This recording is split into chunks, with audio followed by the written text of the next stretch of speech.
여러분도 안녕하십니까? 안녕하세요.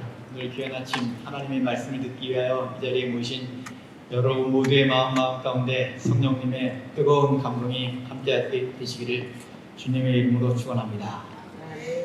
항상 그랬듯이 중간고사 기간은 삼육동이 가장 아름다운 기간인 것 같습니다. 봄에는 벚꽃이 피고 가을에는 아름다운 단풍이 드는 계절, 꼭 학생들에게는 중간고사 기간 여전하군요. 이 기간에 다시 한번 캠퍼스를 찾게 하시고 또 여러분들과 함께 은혜의 말씀을 나눌 수 있도록 인도하신 하나님께 참으로 감사를 드립니다. 그때가 그립습니다. 그러나 우리는 또 우리에게 주어진 오늘의 삶을 살아가는 것이라고 생각합니다. 저는 오늘 이런 사람 어디 없습니까? 라고 하는 제목으로 하나님의 말씀 전해드리겠습니다.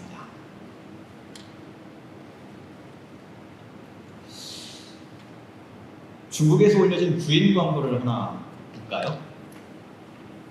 열과 성의를 다하여 함께 일해줄 사람을 찾습니다. 전문 지식이 있어야 합니다. 전문 지식이란 마르크스주의, 마오쩌둥 사상을 이해하고 사회주의를 이해하는 사람을 말합니다. 다음 중 어떤 직업을 위한 구인 광고일까요?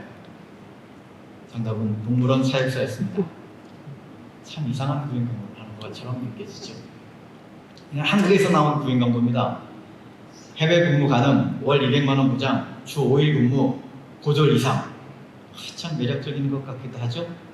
알고 보니까 필리핀에 본거지를 둔 불법 도박 사이트 운영요원 구인 광고였습니다. 참 자칫하면 잘못 사람을 선택하기 쉬운 구인 광고같이 느껴지는 거죠. 너무 얼토당토 않은 내용입니다. 학교 홈페이지를 보니까 내년도에 교수요원 초빙하는 안내 공고가 또 있더라고요. 뭐 여러 가지 따지고 뭐 알아야 되고 여러 가지 경력들이 있어야 되고 여러 가지 것들을 확인하고서 교수를 뽑겠다고 이렇게 여러 가지 평가 항목들을 올려놓은 것 같습니다. 그렇습니다. 어떤 사람을 찾을 때에는 늘 그 자리에 그 사람이 적합한 재능을 가졌는지, 그 사람이 그만큼 그 자리에서 열정적으로 일을 해줄 사람인지, 우리에게 큰 도움이 될 만한 사람인지, 우리와 함께 일할 만한 사람인지 여러 가지 꼼꼼히 따져보고 알아보고 그리고서 선발을 하죠. 우리가 학생들을 선발할 때도 마찬가지입니다. 이 학생이 정말 우리 학교에 와서 행복하게 학업을 성취하고 또 우리 학교 이념에 잘 맞는 그런 학생이 될 것인지, 또 우리 학교는 이 학생에게 도움이 될 것인지 여러 가지를 생각하고 사람을 선발을 하는 것이죠. 근데 오늘 사도행전 6장에 보면 초대교회가 집사들을 선출하는 이야기가 등장을 합니다. 그런데 어떤 조건의 사람들을 선출하는가 한번 볼까요? 사도행전 6장 2절로 4절. 12사도가 모든 제자를 불러 이르되 우리가 하나님의 말씀을 제쳐놓고 접대를 일삼는 것이 마땅하지 아니하니 형제들아, 너희들 가운데서 성령과 지혜가 충만하여 칭찬받는 사람 7을 택하라. 우리가 이 일을 그들에게 맡기리라. 사도들은 특별히 구제 사업을 위해서 집사들을 선택하게 됩니다. 그런데 그 뽑는 기준이 좀 이상하죠. 첫째 조건은 성령과 지혜가 충만한 사람이라는 것입니다. 구제하는 일을 위한 것인데 왜 성령과 지혜가 충만한 사람을 뽑아야 합니까? 사람 수에 맞게 물건을 잘 분배할 수 있는 계산이 빠른 사람이나 일을 꼼꼼히 잘 챙길 수 있는 사람이나 이렇게 업무적인 부분이 아니라 성령과 지혜가 충만한 사람이 뽑혔다라고 하는 것은 분명 초대교회에서는 중요하게 여기는 것이 사람들의 생각과는 뭔가 달랐다라고 하는 것을 우리는 알게 됩니다. 겉으로 보기에는 헬라파와 히브리파에게 정확하고 공정하게 물건을 나누어주면 끝날 것이라고 생각이 되었지만 사실은 그 일은 사람의 마음을 건드는 일이었다라고 하는 것입니다. 그들의 상처난 마음을 치료해주고 그들을 위로해주고 그들과 하나가 될 수 있는 그런 사람들이 필요했던 것이죠. 그래서 계산을 잘하는 사람이나 일을 능숙하게 해내는 사람이 아니라 성령과 지혜가 충만한 그런 사람을 필요로 했던 것입니다. 저는 교회를 하면서 이런 말씀을 종종 합니다. 하나님의 일은 가장 재능이 많은 사람이 하는 것이 아닙니다. 가장 하나님을 사랑하는 사람이 하는 것입니다. 이상하게도 분명히 그 일을 가장 잘할 수 있는 사람이 있는데 여러 가지 이유로 인하여 그분이 일을 하지 않고 꼭 다른 분이 일을 하게 될 때가 많이 있습니다.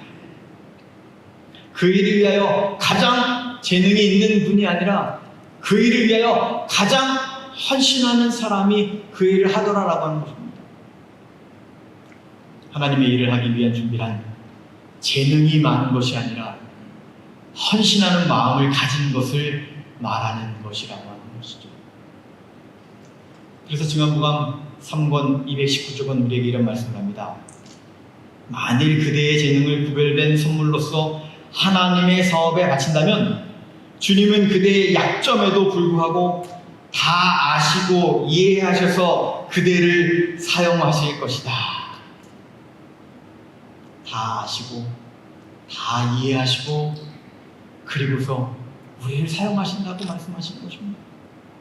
그래서 하나님의 일을 하는 데에는 하나님의 일에 관심이 많고 자신을 헌신하면서 그런 영성이 있는 그런 사람이 필요한 것이었던 것입니다. 두 번째 조건을 볼까요? 두 번째 조건은 칭찬받는 사람이라는 것입니다.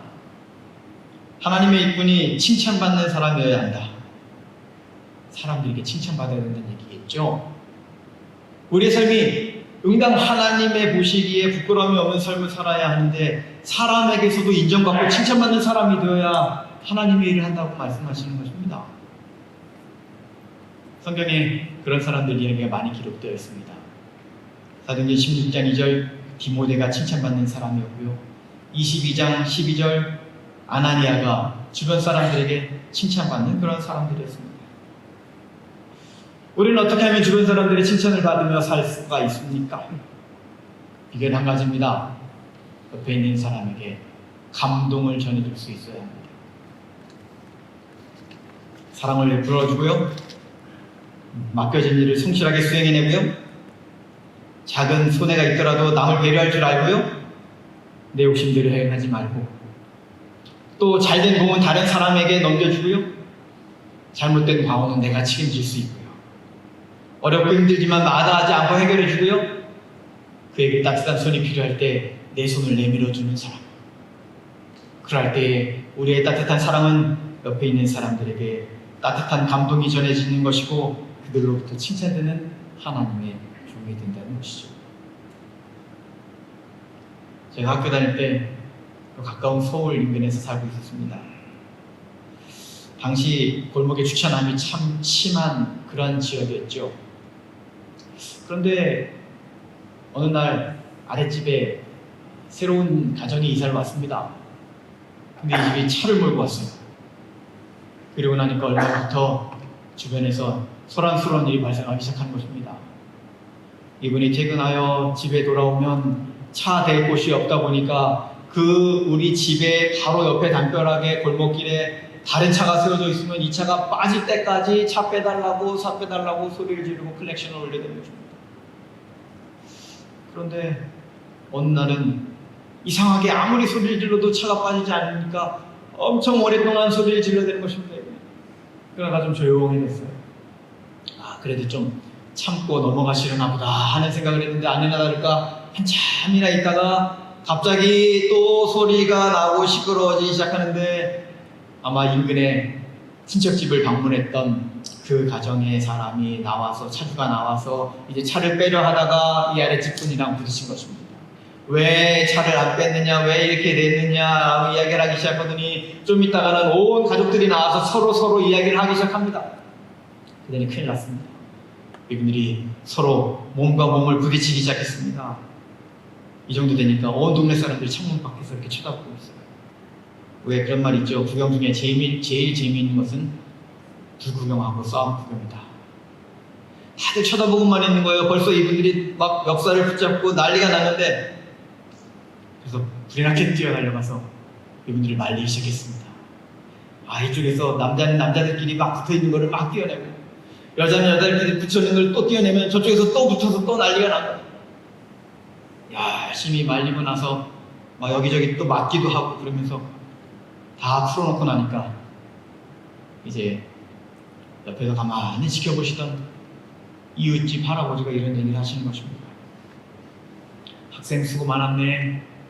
우리 참 엄두도 못 내고 있었는데 애 많이 썼어. 참 어려운 일인데 하고 칭찬을 하시는 것이죠. 그런데 말씀입니다. 거기다 한 말씀을 더 붙이는 것입니다. 그런데 그 아랫집도 그 집이랑 같이 안식일 교회 다닌다 그러지 않았나.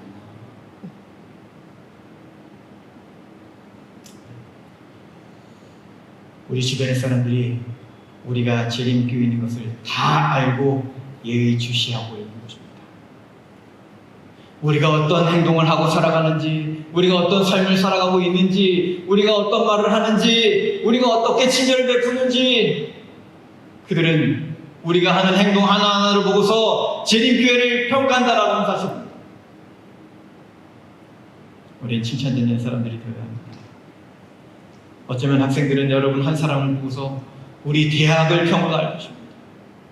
어쩌면 여러분 한 사람의 그 한마디로 재림교회를 평가할 수도 있습니다. 우리는 그들에게 좋은 감화를 끼치는 그런 사람이 되어야 하는 것이죠. 누가복음 2장 52절에 예수님은 이렇게 했다고 합니다. 예수는 지혜와 기가 자라가며 하나님과 사람에게 더욱 사랑스러워 가시더라. 로마서 14장 18절, 하나님을 기쁘시게 하며 사람에게 칭찬을 받는 그러한 그리스도인들이 있었다라고 말씀하는 것이죠. 우리가 왜 칭찬 들을 만한 삶을 살아야 합니까? 그것은 우리의 삶이 하나님께 영광 돌리는 삶이어야 하기 때문에 그렇습니다. 마태복음 5장 16절, 이같이 너희 빛이 사람 앞에 비치게 하여 그들로 너희 착한 행실을 보고 하늘에 계신 너희 아버지께 영광을 돌리게 해라. 이게 저와 여러분의 삶의 모습이어야 하는 것이죠. 초대교회 집사님들은 그런 분들이었습니다. 그런 사람들이 하나님의 일을 하는 사람들이었고, 그런 사람들을 하나님께서는 원하시고 부르시고 찾으셨다라고 하는 사실인 것이죠.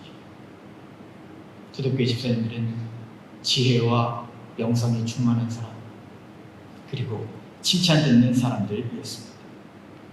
그럼 이분들이 어떤 역할을 하게 되었는가 몇 가지 살펴보려고 합니다. 첫 번째는 해결사 집사님. 이분들을 선출하여서 어떤 일을 맡겼습니다. 3절부터 볼까요? 형제들아, 너희 가운데서 성령과 지혜가 충만하여 칭찬받는 사람을 택하라. 우리가 이 일을 그들에게 맡기고 우리는 오로지 기도하는 일과 말씀 사역에 힘쓰리라. 초대교회가 구호 사업을 열심히 했죠. 사람들을 구제하고 과부들을 돌봐주었습니다. 그러다가 헬라파, 히브리파 사람들의 갈등이 생겨났습니다. 서로 불신이 생겼습니다. 이 문제를 해결하기 위해서 집사님들이 선출된 것이었죠.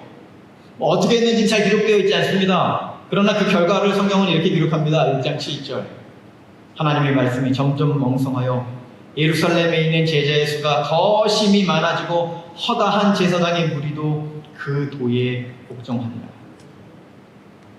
집사님들을 선출하고 문제들을 다 해결했습니다. 집사님들은 문제를 해결하는 사람이었던 것입니다.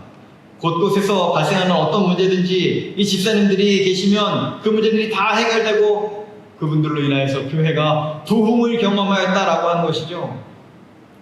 어느 집단이든지 늘 발생하는 크고 작은 일들이 있습니다. 그런데 그 일들을 해결해내는 해결사들이 우리와 함께 있으면 걱정하고 염려할 일이 없는 것입니다. 그분들이 그 일에 투입되면, 그분들이 그곳에 나타나기만 하면 그 문제들을 다 일어난 그런 모든 문제들을 잘 해결해 주는 것입니다. 여러분, 교회는 지난 2월에 코로나가 막 시작될 때에 교회 모임이 아무래도 불편할 것 같아서 어떻게 하면 우리가 비대면 예배에 적응하고 방송을 하면서 교회 예배를 계속 유지할 수 있을까 고민을 하다가 한 집사님한테 전화를 했습니다. 집사님, 아무래도 교회에 못 오시는 분들이 많을 것 같은데 우리가 예배를 실시간으로 이렇게 방송을 내보낼 수 있는 쉬운 방법이 좀 있겠습니까? 그때 집사님이, 네 목사님 제가 한번 알아보고 연락드리겠습니다. 네, 좀 이따 전화가 왔어요. 목사님 이렇게 하면 방송을 충분히 내보낼 수 있을 것 같으니까 제가 오늘 준비해서 교회에 가겠습니다. 무슨 문제든지 함께 고민하고 어려운 일이 있을 때 전화해서 해결할 수 있는 분이 있다면 참 감사한 일이죠. 그런데 이 집사님이 일이 없거나 심심해서 교회 일을 열심히 하는 것이 아닙니다. 제가 교회에 처음 왔을 때 이 집사님에 대해서 다른 집사님들이 평가하기를 뭐라 그러냐면, 이분은 본업이 교회 집사고 부업으로 병원 일 하시는 분이십니다. 의사 선생님인데 그렇게 교회를 사랑하고 하나님의 일을 위하여 자신의 시간을 쪼개어서 열심히 일하는 집사님, 이런 분들이 계신 덕분에 교회 일을 할 수 있는 것이죠. 그렇습니다. 우리는 그런 분들을 필요로 합니다.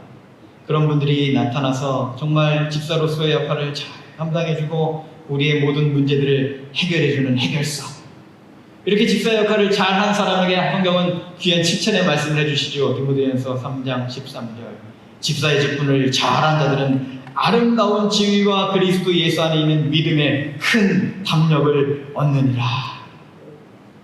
하나님께서 우리에게 귀한 직분을 맡기십니다. 나에게 그 역할을 잘 수행하라고 말씀하십니다.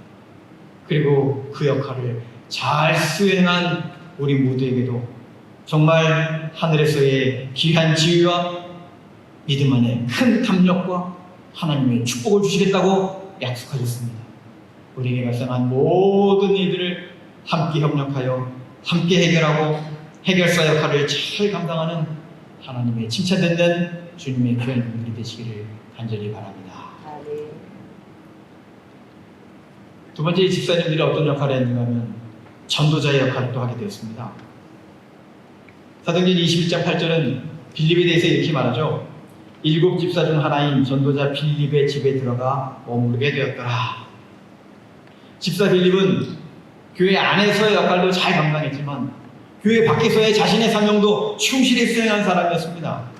그래서 그의 별명이 전도자라고 불릴 것입니다. 여러분, 우리 별명을 이렇게 가끔 불리우게 될 때가 있죠. 근데 이 별명은 어떻게 해서 그런 별명이 붙여지는가 하면 우리의 행동이나 우리의 모습 속에서 비춰지는 모습을 친구들이 재미있게 갖다 이렇게 붙이는 것입니다. 제가 이렇게 생각해 보니까 제가 고등학교를 이렇게 삼류학교를 진학을 하면서 1학년 때 사춘기를 아주 진하게 했던 것 같아요. 그래서 온갖 말썽과 장난과 아주 헤비한 일들을 많이 했습니다. 그래서 우리 반에 사이코 삼총사가 있었는데 그 중에 하나가 저였습니다. 그리고 2학년 때쯤 돼서 이제 정신 좀 차리고 제 본연의 학업을 충실하고 열심히 이렇게 살아가니까 사이코가 변했네? 그러면서 그다음부터는 오장로라고 아주 신실하게 살아가는 저의 모습을 보고서 칭찬을 하면서 별명이 바뀌었습니다. 3학년 때는 제가 신학과를 간다고 하니까 친구들이 시간이 있을 때 한 번씩 신앙에 대한 상담도 하고 어려운 일이 있을 때 불러내서 모약봉에서 같이 기도도 하고 이런 모습을 보더니 그 다음부터는 별명이 오목사가 되어서 지금까지 오목사로 살아갑니다. 우리의 생활하는 모습, 우리의 삶의 그 면면을 보고서 우리에게 별명을 붙여줍니다. 빌립은 전도자라는 별명이 붙었습니다. 그의 전도 활동을 쭉 보면 이어지는 모든 말씀 속에서 그가 얼마나 열심히 사마리아 성에서도 또 에디오피아 내시에게도 그가 가서 예수의 복음을 전하는 이야기가 계속하여 기록되어 있는 것이죠. 디모데후서 4장 1절의 말씀처럼 너는 말씀을 전파하라는 그 기별을 그대로 빌립이 그의 삶 속에서 실행하고 있었던 것이었습니다. 여러분, 나에게 별명을 붙인다면 과연 어떤 별명이 붙을 것 같습니까? 지금 내가 하는 행동, 내가 하는 말, 그 속에서 우리의 별명이 붙여질 것입니다. 우리는 무슨 말을 가장 많이 합니까? 경제, 건강, 정치, 아니면 학교, 발전, 우리의 일, 아니면 교회, 전도, 영혼과 내가 하는 그 말은 내가 가장 많은 관심을 가지고 있는 일이라고 하는 것입니다. 여러분은 어떤 일에 가장 많은 관심을 가지고 살아가고 있습니까?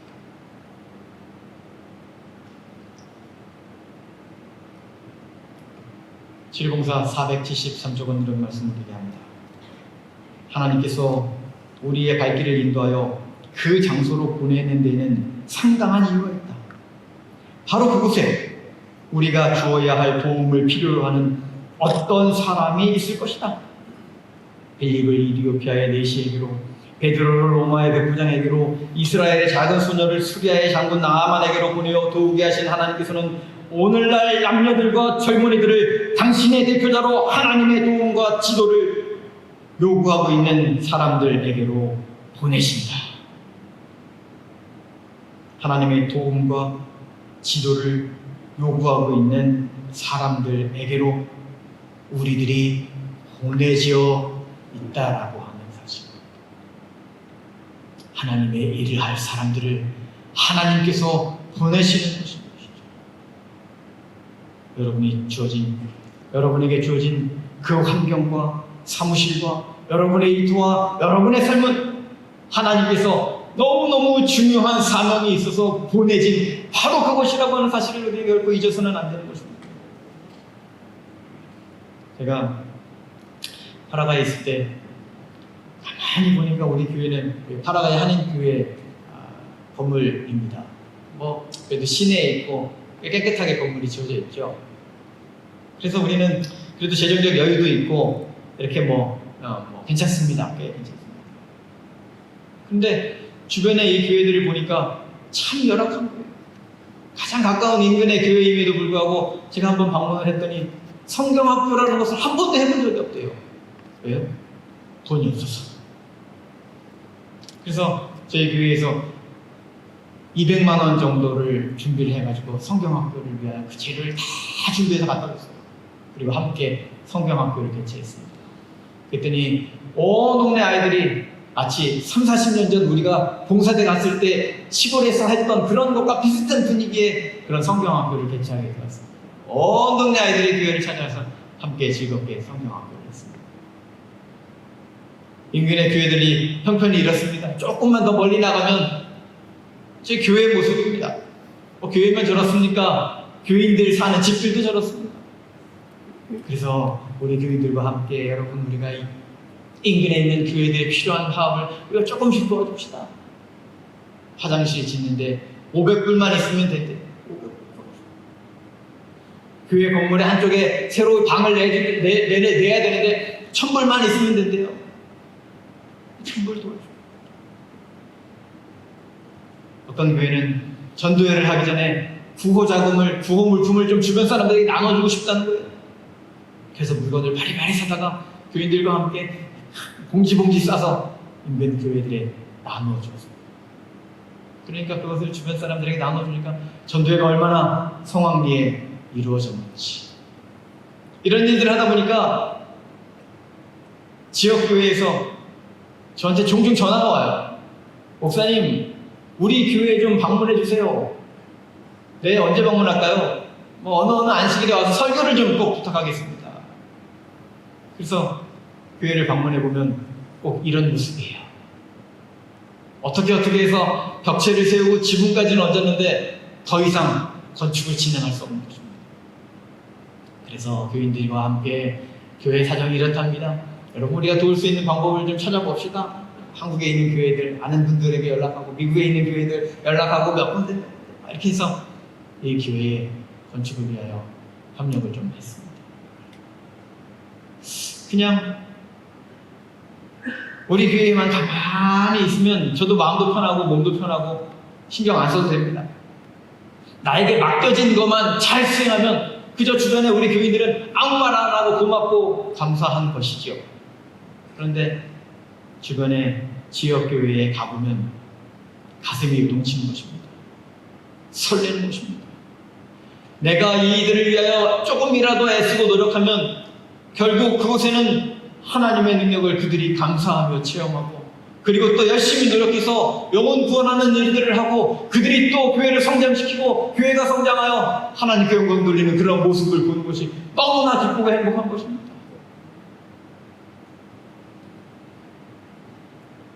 우리의 신앙은 설레어야 합니다. 그래서 우리는 그런 일을 할 수 있는 곳에서 자신의 역할을 충실히 수행해야만 하는 것이죠. 오늘 아침 우리의 마음에는 어떤 설렘이 있습니까? 하나님을 만나는 설렘? 말씀을 듣는 설렘? 하나님께 예배하는 설렘? 꼭 동료들과 오늘 그 일을 꼭 마쳐야 되는 그 사명감에 다가오는 설렘? 오늘 만나는 학생들에게 나의 이 기쁨을 전해주는 설렘? 여러분, 우리의 삶에는 이런 설레임이 계속되어야 한다는 것입니다. 만약 이런 것이 하나도 없다면 우리의 삶을 다시 생각해 봐야 하는 것이죠.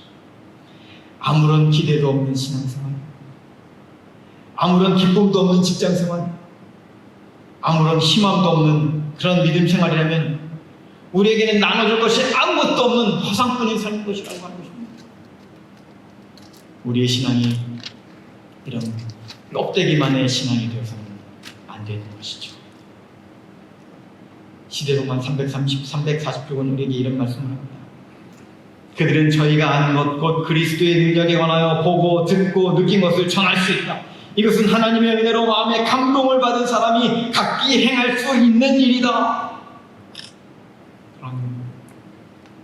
우리의 삶에 하나님의 은혜가 가득 차고 그 은혜로 말미암아 우리의 삶에 감동이 가득 찬 그런 하루하루의 삶이 되시기를 간절히 바랍니다. 그래서 우리는 우리가 보고 듣고 느낀 것을 다른 사람들에게 전해주세요. 그래서 그 이야기를 듣는 사람들이 정말 아름다운 그리스도인의 모습이라 생각하고 느끼고 감동하면서 정말 하나님의 사랑을 뼛속 깊이 함께 경험할 수 있는 그러한 사람들이 되게 하는 것, 이것이 바로 우리의 역할이어야 한다는 것이죠. 하나님의 은혜로 마음의 감동을 받은 사람이 각기 행할 수 있는 일이다. 필립은 매일의 삶의 감동과 기대와 설렘으로 가득 찬 삶, 그런 삶을 살았기에 전도자로서의 삶을 살아갈 수 있었던 것이었습니다. 우리의 삶이 하나님의 축복을 다른 이들에게 나눠줄 수 있는 축복의 통로가 되시기를 간절히 바랍니다. 세 번째는 순교자 집사님.